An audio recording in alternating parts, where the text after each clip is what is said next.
কামনা আমি যদি আল্লাহ পাক যদি আবার আমাকে নবীজির রওজায় নিয়ে যাইতো, আরেকটা বার যদি আমি আল্লাহর ঘরের গিলাফটা ধরে কাঁদতে পারতাম। বলি সুবহানাল্লাহ। এমন মনে মনে নিয়াত করলাম, নিয়াত করার সঙ্গে সঙ্গে আল্লাহ পাক কবুল করলো, তার হজে যাবার জন্য ব্যবস্থা করে দিল। বলি সুবহানাল্লাহ। এলাকার কিছু লোক এসে বলল, হুজুর আপনি নাকি আবারও হজে যাচ্ছেন? বলে হ্যাঁ হজে যাচ্ছি। বলে ওগো হুজুর, আপনি আমাদের এলাকার আলেম ব্যক্তি, বিশিষ্ট বুজুর্গ ব্যক্তি, হুজুর আমরা মূর্খ সূর্খ মানুষ, আমরাও হজে যাব, কিন্তু কখন কি করতে হবে আমরা তো বুঝি না। এইবার বলুন তো দেখি, হজের সফর সঙ্গীর মধ্যে একজন ওলিবা আলেম ব্যক্তি থাকার দরকার আছে কিনা? আছে কিনা? ওরা এসে বলল, হুজুর আমরাও আপনার সাথে যাব। ঠিক আছে চলো। যাত্রা শুরু করা হলো। প্রতিমধ্যে যাওয়ার পর আল্লাহর বুজুর্গ ব্যক্তি সুলাইমান দেখলেন একজন গভীর রাত্রবেলা একটা মহিলা পর্দা পরে, কালো রঙের বোরকা পরে রাস্তা দিয়ে কোথায় যেন যাইতেছে। আল্লাহর বুজুর্গ ব্যক্তি ভাবলো এই মহিলা হয়তো বা কোনো বিপদে পড়েছে। এর কারণ দেখবেন, আল্লাহর ওলি যারা আল্লাহর বুজুর্গ ব্যক্তি হয় তারা কিন্তু অনেক জিনিস ইশারা ইঙ্গিতেই বুঝে ফেলে। কথা বলুন ঠিক কিনা? আল্লাহর বুজুর্গ ব্যক্তি দেখলাম এই মহিলা মনে হয় কোনো বিপদে পড়ছে। সংক্ষেপে কথা বলবো, আল্লাহর বুজুর্গ ব্যক্তি ওই মহিলাকে ফলো করলো। এই গভীর রাত্রবেলা, কনকনা শীতের রাত, চতুর্দিকে শীত পড়তেছে, একটা মহিলা বোরকা পরে কোথায় যায়? আল্লাহর ওলি তাকে ফলো করলো। ফলো করার পর দেখলো ওই মহিলা গহীন জঙ্গলের ভিতরে ঢুকে গেল। আর কি যেন তিনি খুঁজতেছে। আল্লাহর বুজুর্গ ব্যক্তি দেখলো খুঁজতে খুঁজতে সে একটা মরা গরু পেয়েছে। কি পেয়েছে জোরে বলুন? মরা গরু যখন পেল, মহিলার হাতে চাকু ছিল, ছোরা ছিল, অস্ত্র ছিল, বের করলাম।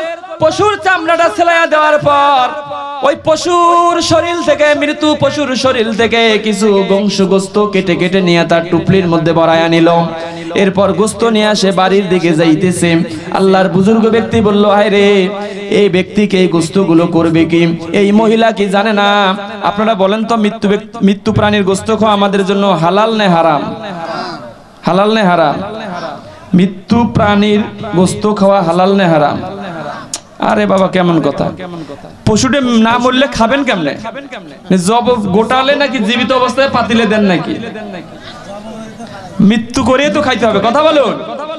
যে পশুটা আল্লাহু আকবার শব্দ ছাড়া জবাই করা হয়েছে বা মারা গেছে, ওই পশুটাকে আল্লাহু আকবার জবাইয়ের সময় আল্লাহু আকবার শব্দ বলা হয় নাই, ওই পশুটার গোশত খাওয়া আপনার আমার জন্য জায়েজ নাই। এজন্য কুরবানিতে আমি অনেক সময় বলে থাকি, বিশেষ করে মসজিদে বলি, ঈদুল আজহার সময় আমরা যখন গরু কুরবানি করি, করার পর অনেক কসাই দেখবেন করে কি, চাকু নিয়ে যায় এই জায়গার মধ্যে আঘাত করে। করে কি না করে?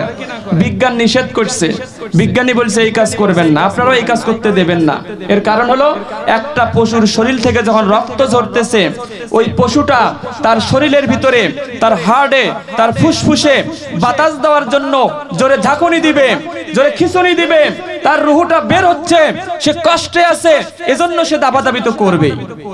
কথা বলুন ঠিক কিনা? আর বিজ্ঞান গবেষণা করে বলছে, জবাইকৃত পশুর যখন এই জায়গায় যখন ছোরা বা কোনো ধারালো অস্ত্র দ্বারা আঘাত করা হয়, ওই প্রাণীটার মৃত্যুর স্বাভাবিক মৃত্যু আর হবে না। এমনও হতে পারে ওই প্রাণীটা এই আঘাতের কারণে, দ্বিতীয়বার আঘাত করার কারণে সে হার্ট অ্যাটাক করতে পারে। আর হার্ট অ্যাটাক করে যদি মারা যায়, ওই প্রাণীর গোশত খাওয়া জায়েজ নেই। বলুন না সুবহানাল্লাহ। এজন্য ওদেরকে বলবেন যে যাই জব করো, এখানে খোঁচাখুচি করবে না। আমি প্রায় সময় এই কথাগুলো বলি। আল্লাহর বুজুর্গ ব্যক্তি দেখলো এই মহিলা মৃত্যু প্রাণীর গোশত করবে কি?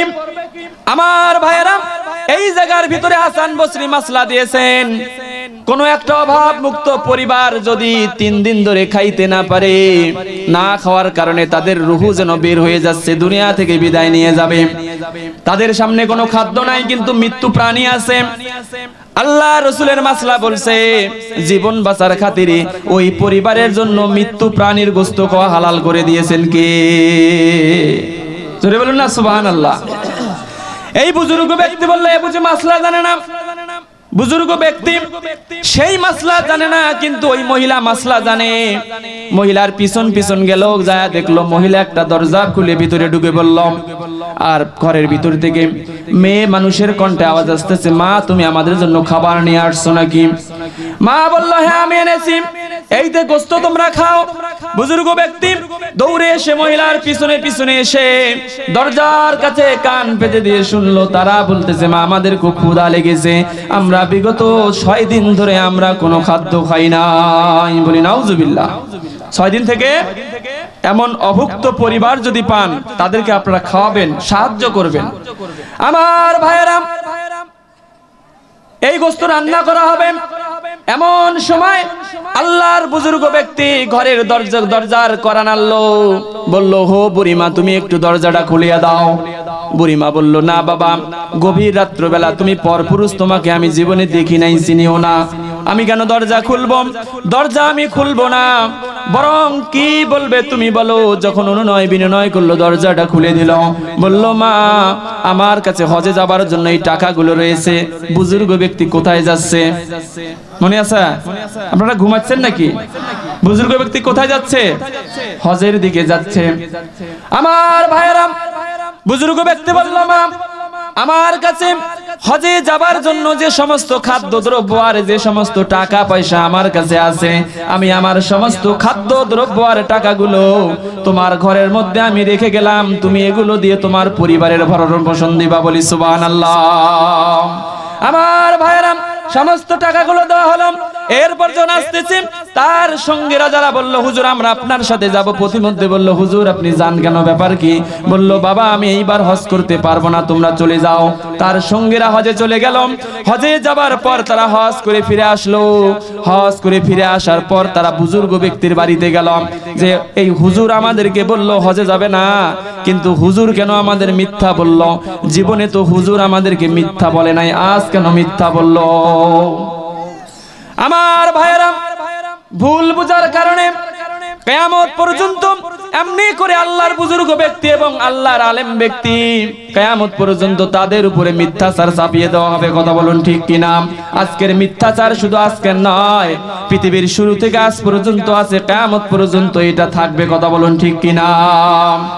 বুজুর্গ ব্যক্তির কাছে গেলাম, বলল, হুজুর আপনি মিথ্যা বললেন কেন? হুজুর বলল, কে বাবা আমি মিথ্যা বললাম মানে?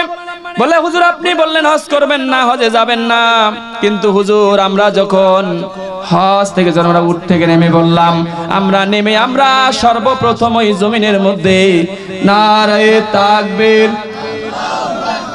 নারায়ে তাকবীর, এই প্রধান বক্তার আগমন, প্রধান বক্তার আগমন, মাহফিলের পক্ষ থেকে